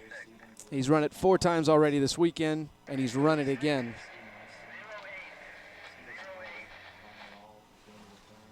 I have Joel Howley with a first-place finish at the Australian Open 2 years ago. You are So- right. Now, I don't want to take away from, that is a professional event, and he is. won that professional event. But But that was also a professional event Not very everybody many was guys there. were at. I think, okay, so first Still and foremost, phenomenal he won that tournament. He's won a Yep. cash prize tournament. It counts. But that being said, this will be the first time he's won an event of this scope, of this, Exactly. where everybody that can be is here, and he will, Have won it outright. Yeah, absolutely, from start to finish. So Here we go. Can you pull that back up? Does it? Just where you were with Joel Howley. Oh, yeah, let me get back to that. Yeah, go back to that. Okay, so here we are. Joel Howley coming in. 35 off. Must make pass. Now, for folks at home, we have a twist this year. Stephen Neveu chose to go first. He was the higher seed. He chose to go first. We're assuming. Yep. Fairly confident with that, assuming. But the important thing to understand is that where typically Joel Howley would have to beat Stephen, and as it has been in all the prior rounds up to this, in the final pairing, There are no ties. there are no ties. Well, no, there are ties. There are ties, meaning we will have a runoff if they tie. It is not broken by the quarter buoy rule where the second skier has to out-ski the first one. This is I think my third year being a part of the webcast for this event. And unless I just didn't understand the rules last year, which is possible, this is new as far as I'm concerned. I've never seen this where you had that opportunity for the second place guy, if he gets in trouble, to tie the first place guy and take it to a runoff. So, Sure. I'm not sure if that shows everything, but it's okay. So what I wanted to see on that was the 2014 tournament, Australian Open, that Joel Howley won was what we would consider it was a 200-point tournament. So it was like an introductory tournament. Is a $10,000 purse. This weekend is $20,000 purse, and obviously he's traveled halfway around the world to be here and be a part of this, as many of our competitors have. So he did get third here last year. So he is comfortable skiing here on this lake behind these boats in these conditions. Stephen Neveu, 38 off, is going to want to run this pass unquestionably. Where we've seen so many people look a little unsettled in this, I'm going to call the middle part of the course, 3 and 4, we have not seen Stephen Neveu have that issue. He has been solid from start to finish. And this is their 5th ski ride, 3rd today. Yeah, absolutely. So that's a lot of skiing. And he ran the 39.5 off against Nick Parsons. Yep. Did not need to even try 39.5 off in his opening round against Carlo Elias, who went down at 38. So up to this point today, Stephen Neveu hasn't missed a pass. been pretty solid. Hasn't missed yet. So Jolly Green Giants done really well. He's got that going for him. All right, so we see Joel Howley down there in the water. You can see the new shorter haircut. Looking so businessy. And he is here to do some business. I'm telling you that. And he's done some business, and he is doing some business. So hopefully he's not doing any business right now. Well, that's a different kind of business. But as they tighten up the line there, and Joel's going to have his opportunity to come through here at 38 off. I have to imagine that the expectations for both of these guys is that this is going to come down to a battle at 41.5 off. That's what we'd like to see. That's what we'd like to see. I think these guys want to give us that show, and I think that's what the expectation is. But now, again, Joel Howley's got to run this pass to make that a reality. It's 38 off. This is never a gimme. Never a gimme, no. A little bit narrow on that gate, it was. maybe. He drifted in. Looked like he drifted in a little bit. See him drop his head in there at 2, but he's fine. He's just going to manage the rope. Nice job. Solid. That might be better than the 38 he ran earlier today. I agree with that. I think that was a better pass than the one he ran earlier. Not necessarily a better gate. We kind of saw the result of that, I think, at 2-ball where he came up a little narrow. But all in all, I agree, a better pass. I still am not seeing what I would call an all-out aggression from either of these guys. Now, I don't think that Stephen Neveu necessarily skis that way. I don't think we're going to see that from Stephen. He's pretty consistent and reserved. He's a very reserved guy, both on and off the water. He's a very, very polite, very reserved. And I think, and I agree, I think he skis that way, and it worked for him. There's no reason, by all means, don't change the beast now. Yeah. Joel Howley, I want to see him. I don't want to see him making mistakes and them accumulating as he comes in at 39. Yeah. I want to see him out in front of that pass. And I know that we talked about that with Jason McClintock, who did that at 41, and it didn't work out for him. And that's who Joel Halley had the opportunity to beat here. So Joel's going to play the game. In a way, this is very much like jump, where I've seen you in past years. Your first 2 jumps, you didn't do it. You're the top seed. You have 1 jump to do it.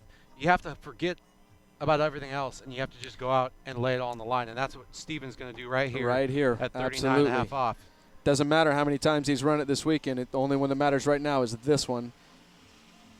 Looking good. Yeah, he's in this very well. Nice 4-ball. Wow. That was a beautiful pass. That was beautiful. That makes me angry.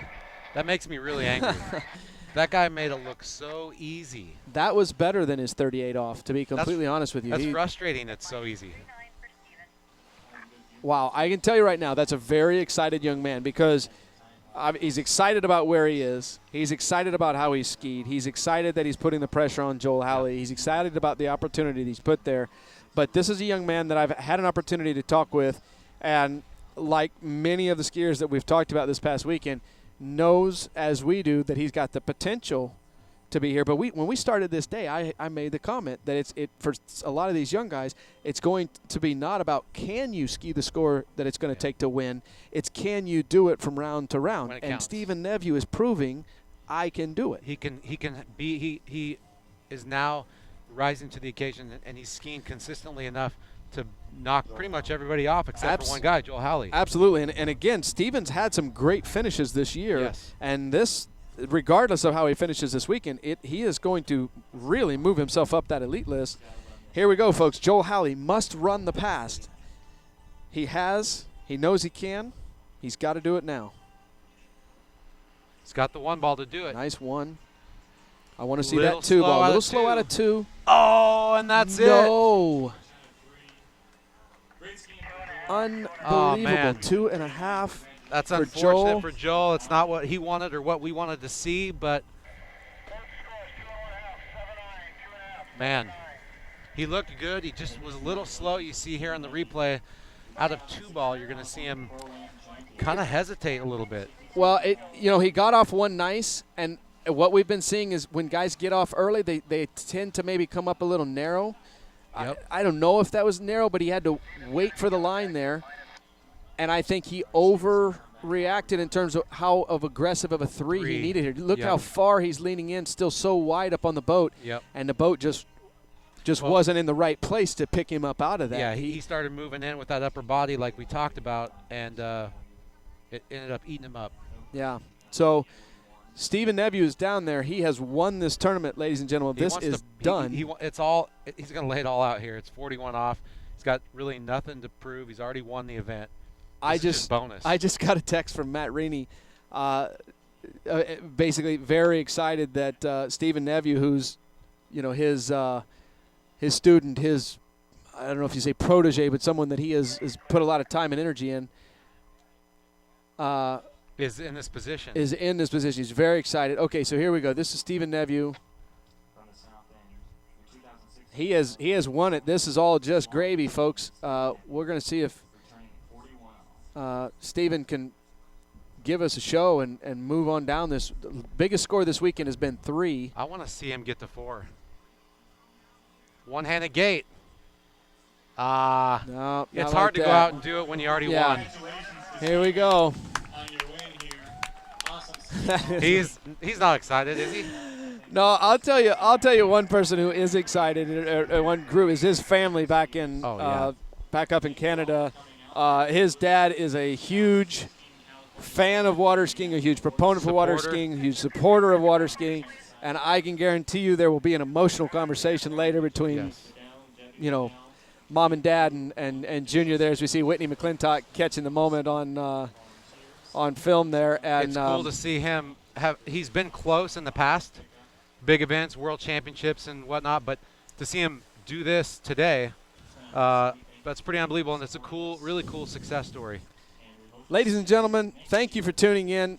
We had just a wild and crazy day. It started with it was a lot of fun. This is one of the most exciting tournaments I've been a part of. It started this morning with the women's skiing, where typically we were not surprised to see Whitney and Regina the final two, but we typically talk about that coming down to them battling it out at 41. You know, can somebody get to 2-ball? And it was Regina Jacobs by a quarter of her buoy with 4 1/4 at 39. Yep. Whitney McClintock going down at finishing with 4 at 39. Manica Starr in third with 2.5 at 39. Karen Trulove 1.5 at 39. On back to Brienne Dodd in that fifth place spot. Kate Andrews in sixth, Bailey Austin in seventh, and the local girl Michaela Hall finishing eighth. And on the men's side here, you just witnessed it. It was history. Stephen Nevue winning his first professional tournament. Champ. Joel Howley finishing second. Then we followed up with Daniel Advarco, Nick Parsons. And again, I got to just say how impressed I am with Nick coming from so far behind after the first round, squeaking in, managing to take out Brian Dietrich and getting here into the Final Four, finishing fourth. Jason McClintock, who skied exceptional, actually had the second highest score in the round of 8, but unfortunately he was skiing against Joel Howley, so he finishes fifth. Brian Dietrich sixth. Thomas DeGasperi is surprise seventh. Carlo Elias eighth. Ladies and gentlemen, shows you any one of these guys could have come away with a win. The That's field how is close deep. These guys are. The field is deep and the field is talented. And ladies and gentlemen, you may watch every webcast for the rest of your life and not see something as exciting and as shaken up as what we witnessed this weekend. And so I'm Freddie Krueger. This is Marcus Brown. I'm not going to belabor the point. This has just been a completely exciting tournament. Thank you guys for coming. We're going to kick you guys out. Please stay tuned for a few minutes. Check out the sponsors that help make this happen, that are helping foot the bill, if you will. Greg and Debbie Bedall and their entire crew, you can't say enough about the job they do here and giving us this opportunity. So thank you for tuning in. Support your local sports shops and that. Marcus Brown, thank you for joining me and wearing your voice out. We'll see you guys later. Thank you. We look forward to next year.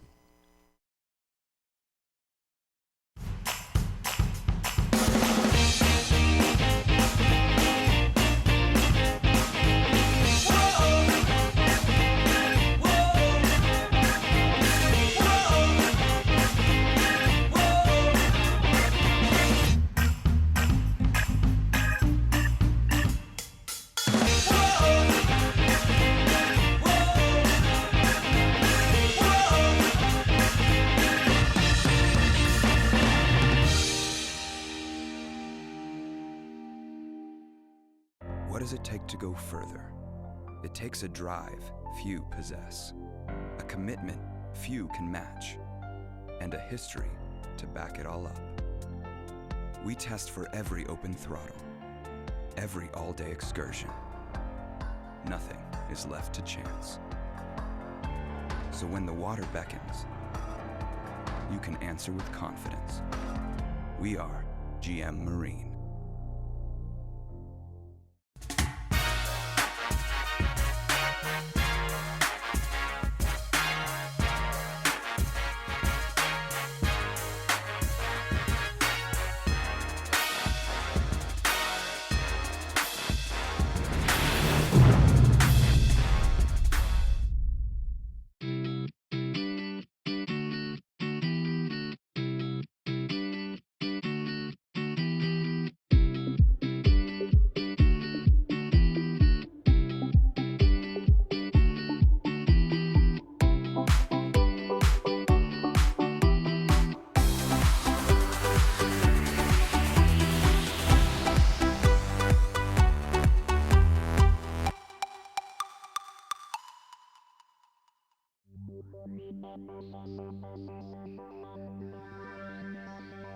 A truly great water ski is ultimately defined by its integration of shape and construction.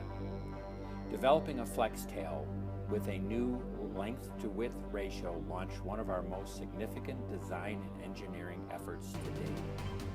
With the new length to width ratio, Rev 6 becomes longer, providing more stability and speed out of the turn, while its flex tail helps turn the ski in perfect harmony with the arc of the turn.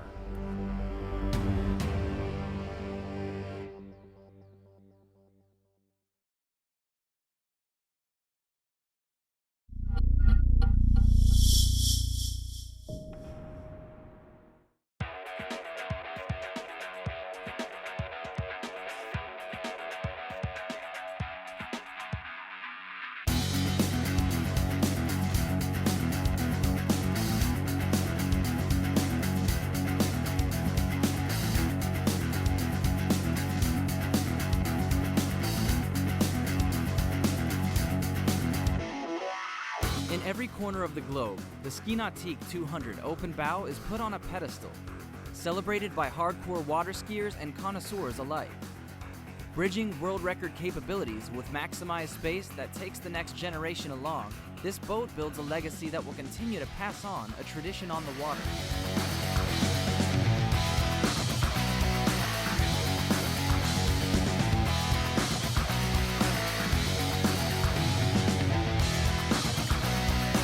On the world stage, the Ski Nautique 200's unrivaled 3-event performance pulls water skiing's most prestigious events, including the Masters Water Ski Tournament, the Moomba Masters, and the Nautique US Open of Water Skiing.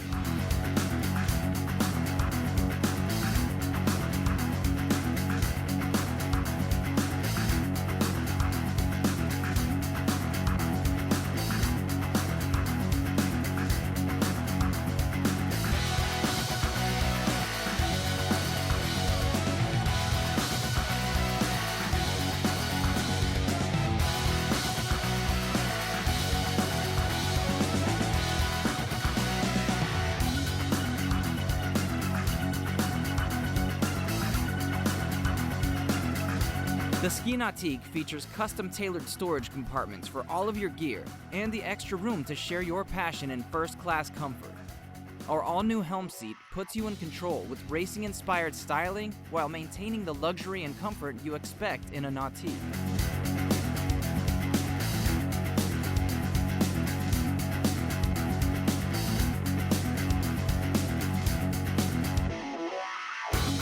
For 2016, Nautique has partnered with PCM and GM Marine Engine Technology to deliver the all-new H5 and H6 direct injection engines. Records have already fallen behind the smooth power delivered by these innovative engines, in combination with the famous Ski Nautique pull. The Ski Nautique 200 hull was relentlessly tested and designed to deliver the best wakes and drivability for all 3 events. With the softest, flattest, most passable slalom wakes, transforming into the perfect trick table, and a strong, consistent pull off the ramp, it is the only boat on the water truly dedicated to 3-event performance. Ski Nautique 200 Open Bow, passing on a tradition of greatness.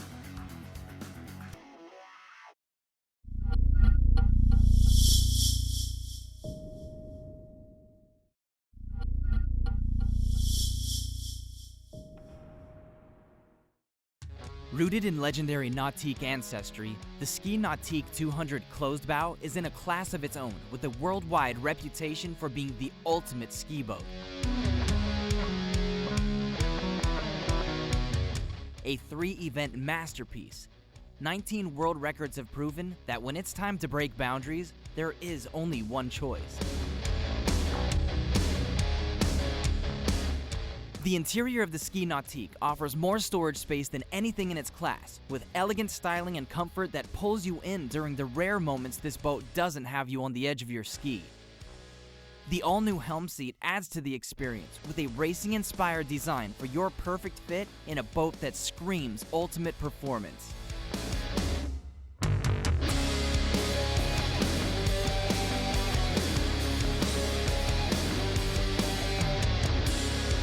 For 2016, Nautique has partnered with PCM and GM Marine Engine Technology to deliver the all-new H5 and H6 direct injection engines. Records have already fallen behind the smooth power delivered by these innovative engines in combination with the famous Ski Nautique pull. Feel the difference at the throttle with a perfect combination of horsepower and torque, tuned specifically for performance that further improves your Ski Nautique.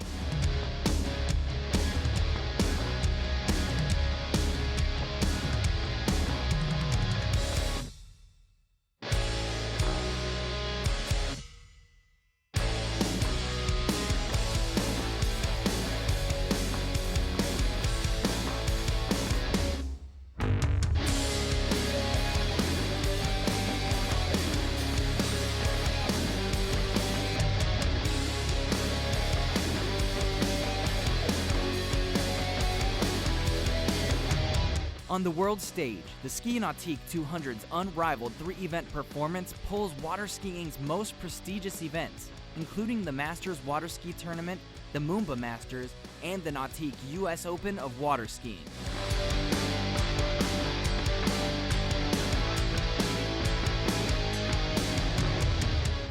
The Ski Nautique 200 hull was relentlessly tested and designed to deliver the best wakes and drivability for all 3 events. Creating the softest, flattest, most passable slalom wakes, transforming into the perfect trick table, and a strong, consistent pull off the ramp, it is the only boat on the water truly dedicated to 3-event performance. The Ski Nautique 200 closed bow. World records start here.